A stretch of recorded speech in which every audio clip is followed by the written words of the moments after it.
Ini salah satu contoh sistem persamaan linear yang mempunyai solusi yang tidak berhingga banyaknya. Menyelesaikan sistem persamaan linear dengan eliminasi Gauss. Oke, pertama kita susun dulu sistem persamaannya seperti ini.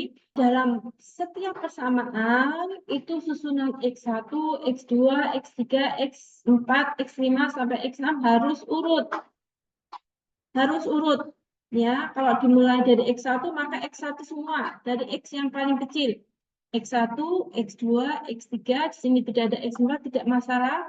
Tapi ini ada X5, X5 di sebelah kanannya sudah benar. Ya.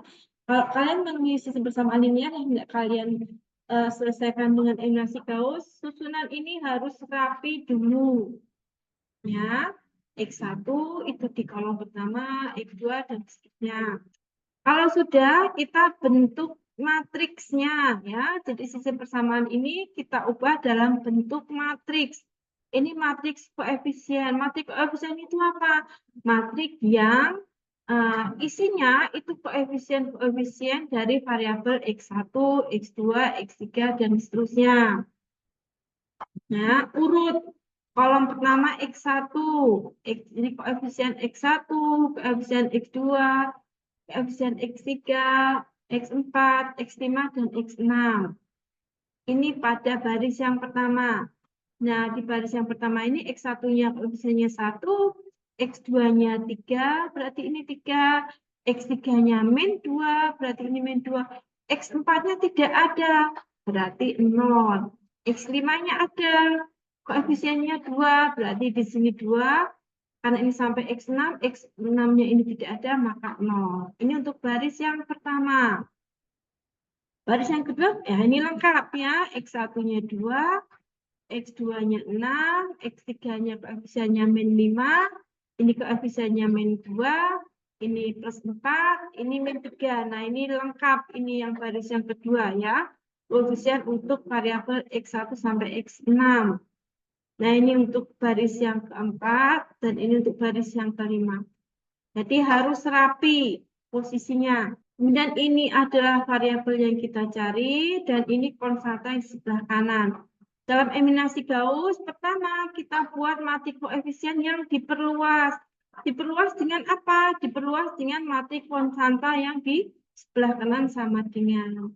Lalu apa yang kita lakukan? Kita ubah matriks yang di sini, yang konstanta tadi, dalam bentuk eselon baris. Eselon baris itu apa? Eselon baris adalah baris yang paling kiri itu 1. Kemudian angka di bawah 1 pivot ini harus 0. Ya, oke. Kebetulan soal kita ya ujung kiri ini sudah 1 ya, sudah tidak usah kita apa-apakan. Maka 1 ini sudah menjadi elemen pivot. Kemudian baris ini menjadi baris pivot. Lalu apa? Di bawah angka 1 harus 0. Ini sudah 0, berarti tidak usah diapa-apakan. 2 ini akan menjadi 0 jika ditambah min 2. Berarti kita akan melakukan operasi baris elementer pada baris yang kedua ini dengan cara baris yang kedua, gitu ya, itu saya tambahkan dengan baris pivot, tetapi yang saya kalikan dengan min 2. Min 2 dari baris pivotnya. Saat ini baris pivotnya adalah baris pivot yang pertama. Nah, kemudian pada baris yang keempat itu juga ada angka 2. Nah, maka prosesnya sama. Yang kita ubah di sini baris yang keempat. Baris yang keempat ditambah dengan, karena sama 2 ya, maka elemen pivotnya juga saya kalikan dengan min 2. Nah, sehingga baris yang kedua berubah. Ya, sampai di sini ya, ini juga berubah sampai di ujung sini. Ya. Kemudian yang ini juga berubah. Nah, tetapi angka min 1 dan 6 ini tidak berubah ya, karena yang ini 0 ya. Hanya karena itu saja ya. Oke. Berarti pivot 1 ini di bawahnya sudah 0 semua. Nah, kita ke baris yang kedua. Kita mencari pivot berikutnya. Ini 0. Ini baris yang kedua ini ya. Ini 0. Kemudian 0. Ini min 1. Yang harus jadi pivot yang mana? Ya, min 1 ini. Ya, angka pertama sesudah 0. Min 1. Nah, ini harus jadi 1. Maka baris yang kedua ini saya kalikan dengan min 1. Jadi ini 0, 0, 1, 2, 0, 3, 1. Maka ini sudah menjadi elemen pivot.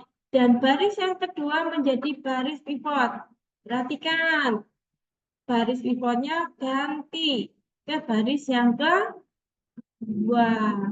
Lalu, apa yang harus dibuat 0 di sini kalau kita mau buat eselon baris? Angka berapa yang saya buat 0?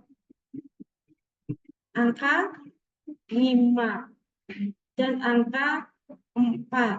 Karena dia di bawah pivot 1. Nah, 5 ini akan sama dengan 0 jika saya tambahkan dengan min 5. Jadi ini baris yang ketiga. Ya, saya ubah. Nah, ubahnya bagaimana? Baris yang ketiga, ya, saya tambah, gitu ya. Saya tambah dengan baris pivot. Baris 2, tapi yang dikalikan dengan min 5. Nah, baris pivotnya menjadi B2. Gitu ya. Kemudian yang baris keempat juga kita ubah, karena di situ ada 4. Harusnya menjadi 0. Berarti baris keempat ini saya tambah dengan baris pivot yang saya kalikan dengan min 4. Baris pivotnya adalah baris yang kedua. Ketika saya mengoperasikan baris yang ketiga itu langsung 0 semua. Kemudian saya mengoperasikan baris yang keempat, ini ada 0, 0, 0, kemudian 6, ini 2. Perhatikan, aturan eselon baris.